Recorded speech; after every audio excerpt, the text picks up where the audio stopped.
Hello everyone. Welcome back to the channel. My name is Andre and I'm your bookworm. And as you can see by the new look, we are upgrading our setting. We have a new camera, a new microphone, and I kind of want to know what you guys think. Is this good? Is the sound clearer? The image sharper? Let me know down below. And yeah, I'll try and keep improving this channel so that we can all enjoy more book content. And speaking of book content, let's get on to it, because today we are reviewing Red Seas and the Red Skies by Scott Lynch. For the ones that don't know what Red Seas and the Red Skies is, this is the second book of the Gentleman Bastard series, which is a series composed at the moment of 3 books. There is a projection of a 4th book, but we don't know if that 4th book will ever be released, and that is because the Gentleman Bastard is one of the series stuck in the Bermuda Triangle of fantasy series. And that is a place where really good series go, but are never finished. We know A Song of Ice and Fire, we know The Name of the Wind, and this is the 3rd one that a lot of people talk about because the 4th book, The Thorn of Emberlane, has been projected to be released since 2012 or something like that, and so far nothing. But we can still look at these books, read them, and review them just to see if it is worth reading the 3 books that exist. I have read the first book, The Lies of Locke Lamora, here on the channel. You can check it out with the review that I did through the thumbnails or the cards up above. And now I've read the second one. I mean, I have read all 3 before. This is actually a reread for me. So this will be a perspective of a reread, which we'll get to it, because there are some things that definitely change on a reread. But what about this book? Well, this book was published in 2007, so almost 20 years. We'll be celebrating its 20th anniversary next year. And at the time of release, it wasn't nominated for any awards, but it doesn't matter because the series got really famous and it kind of was pretty good for that. So on Goodreads, this book has over 163,000 ratings. So as you can see, the fame reached a really good level for 20 years of publishing. And the average score it has on Goodreads is a 4.25 out of 5, which again, really good in fantasy terms. Anything above a 4.2 is considered quite good. So you can see already that we are entering a good place in terms of the book. Now, if you're new here, we are going to enter into our 2 housekeeping items. The first one is a synopsis. I'm going to narrate the synopsis to you just so that we get a sense of what this book is about. But if you don't want to hear anything because of spoilers, because you already know what the book is about, or because you just want to hear the review, you can just skip to the next timestamp and you will jump right into the review of the channel. Of this book, of the channel. I'm not reviewing my channel, we're reviewing this book. Anyways, let's get on with it and starting. After a brutal battle with the underworld, Locke and his sidekick Jean fled to the exotic shores of Tal Verar to nurse their wounds. But they are soon back to what they do best, stealing from the rich and pocketing the proceeds. Now, however, they have targeted the grandest prize of all, the Sinspire, the world's most exclusive, most heavily guarded gambling house. But there is one cardinal rule. It is death to cheat at any game. Brazenly undeterred, Locke and Jean have orchestrated an elaborate plan to lie, trick, and swindle their way straight to the Sinspire's teeming vault. But someone knows the duo's secret, and has every intention of making them pay for their sins. With the first housekeeping item done, let's move on to the second housekeeping item, which is looking at the scores of the previous book, just so we have a sense of where I stand in terms of the series, what I think are its strengths or its weaknesses. And as you can see, the first book got a really good score, a 4.8 out of 5. It was excellent across the board, except maybe for the world building, which was still really strong, but it had a few issues. I thought that aside from Comor, which was very well characterized, outside of it, it felt quite empty, especially in terms of history and the interactions with the rest of the world. Will that improve in this book? Let's find out, starting with our first category, which is plot. Right, so before I start with the plot, let me just say that this review might be a bit spoilery. I won't reveal any of the major plot twists. However, to talk about this one, there might be some spoilers of the first book. And so for plot, we start with Locke and Jean going into this new city. They have a new heist, according to what the synopsis says, and we dive right into the nitty and the gritty of the new plan, which is really cool, really engaging.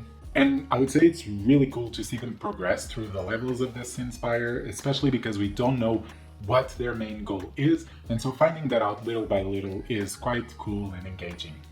And at the same time, in the interludes, we get a bit of the past of them between the events of the first book up to the present in the second book. So we get to see how they escaped Camor and how they recovered from it and till they decide what to do next. And so far, this is really good. I would say that this was super engaging. I was super keen to read. However, I would say around the third of the book, maybe even less, we suddenly take a left turn in terms of the plot and we go into this nautical plot that has very little to do with the initial plot of the heist of the Synspire. Now, I thought that this change of plot lines was very abrupt. It had a bit of a whiplash, especially because they are so different, and it wasn't resolved in the best way. And I think that what kind of makes the readers feel a bit betrayed, because we go into this book, especially if you've read the synopsis, you go thinking that the Synspire will be the major plotline of the book, and then we shift into this nautical fantasy, which the plot is still good in itself. I think the nautical part of it was done really well. It has its twists, its turns, it's fun still. However, it is not what the readers were promised at the start. And especially towards the end, when we wrap up the nautical plot together with the Synspire plot, it really feels like the Synspire was almost an afterthought and is just, okay, we need some excuse to wrap this up, let's wrap up, okay, we're done, forget about it, nautical plot is the main thing. And I felt that was a bit, not cheap, but it felt a bit of a betrayal for the readers. I think in isolation, each plot is really good and in true Scott Lynch fashion is done quite well with a lot of twists, like I said, and it makes you always want to know a bit more. However, together, I don't think they were merged in the best way that they could have been. So because of this category has decreased to a 4 out of 5. What about characters? Well, like I said, in this book, we still follow Locke and Jean as our main protagonists. I mean, Locke maybe is a bit of a main protagonist, whereas Jean is a side main protagonist, kinda. We don't get as much emphasis on him as we get on Locke, but that's fine, because I still think that both of these had amazing development.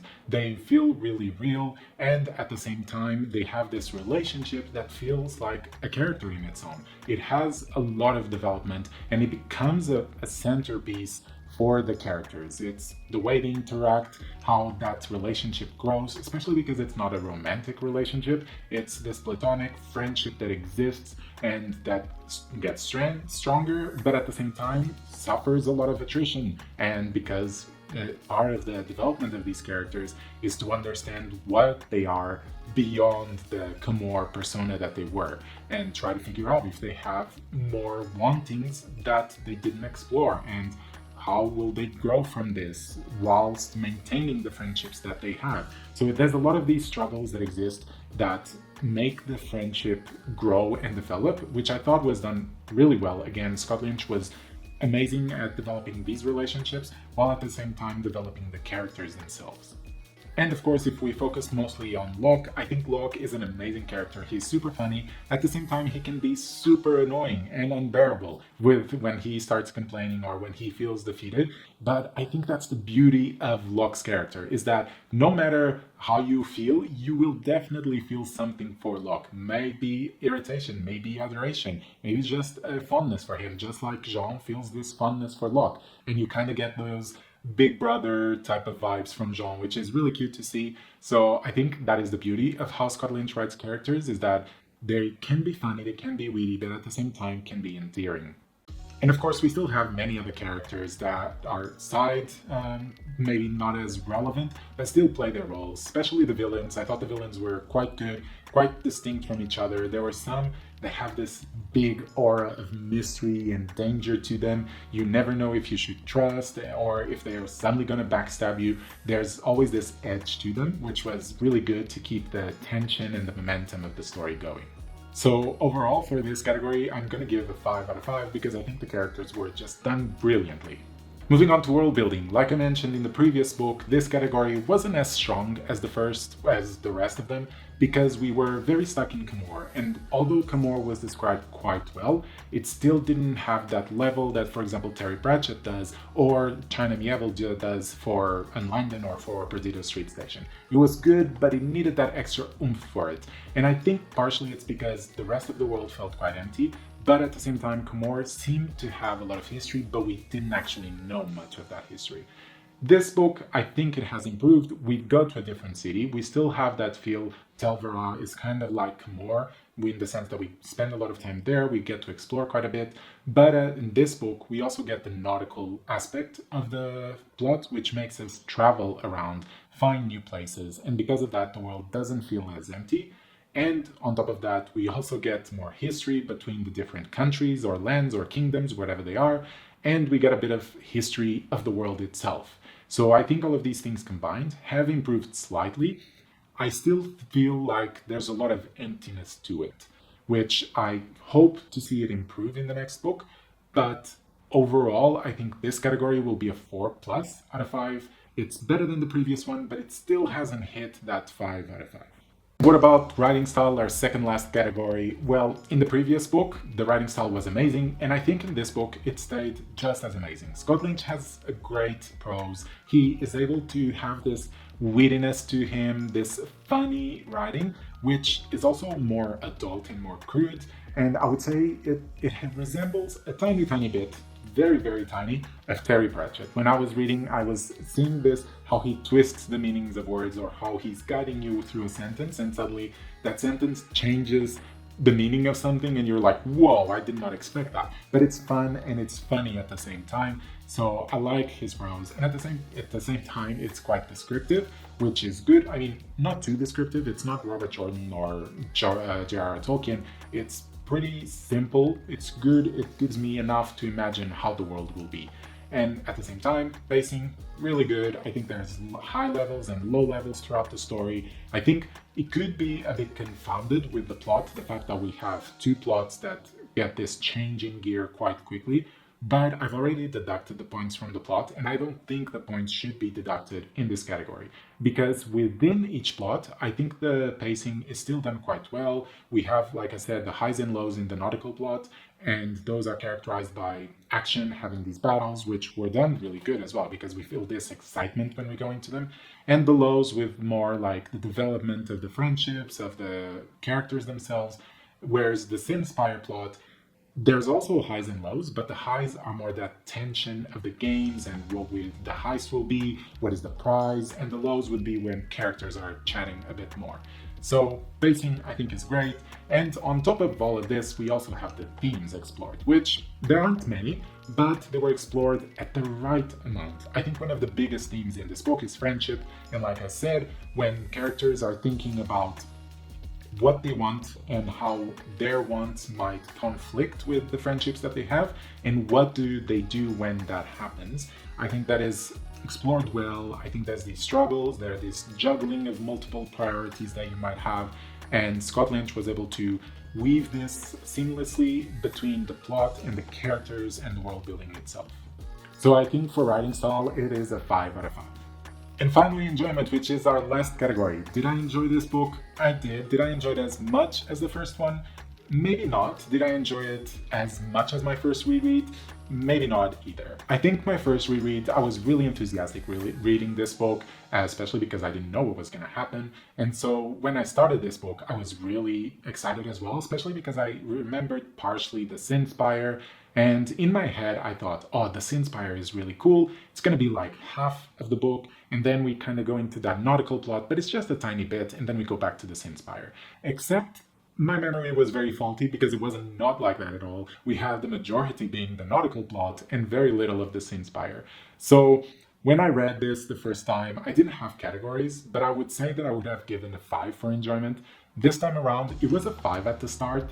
But then when we shifted gears and went into the nautical plot, it definitely went down a bit. And towards the end, when we're resolving all the plot lines, my enjoyment was like this. It was going up and down depending on the resolution of the plot lines. So it was a bit turbulent, this category, but I think overall, if I average my whole experience, I would have given it a 4 out of 5. And that leads us to the end of our review. Just as a refresher, we have 4 for plot, 5 for characters, 4 plus for world building, 5 for writing style, and 4 for enjoyment, which gives us a final score of 4.4 out of 5. I mean, we can have a 4.5 if we add that plus, but you get what I mean. It's still very similar to each other, and I think it's still a good score. Might not be as good as the first one. We have this kind of middle book syndrome happening. However, I think it's still quite a bit a good score. It's higher than the Goodreads at least, which means that I enjoy this book more than the average person on Goodreads. But I think it is definitely, it has some teething issues. And I don't know if it was because the author was trying to write in a new way, or he was just trying new things. And sometimes that succeeds and you get a new experience, a new way of writing. Other times it fails. And I think in this case, it kind of failed a bit. But if you don't try, you won't know, right? So there's that. I would still recommend this book. I think the first one is really good. And from my memory, the third one is better than the second one. So even though you have to go through this lull or this book that is not as good, you'll go back to something that is better. So I definitely recommend you reading it. And who knows, maybe one day we'll get The Thorn of Emberlane, the fourth book of the series. But for now, I'm guessing it is your turn to comment down below and tell me what you think of this book. Did it deserve more, less than a 4.4? Do you think Goodreads is actually right and a 4.25 is the best score? Comment down below and let me know. And if you're new, don't forget, subscribe, like the content, and you shall be seeing me on Thursdays and Sundays, okay? See you soon. Except now I can't reach it.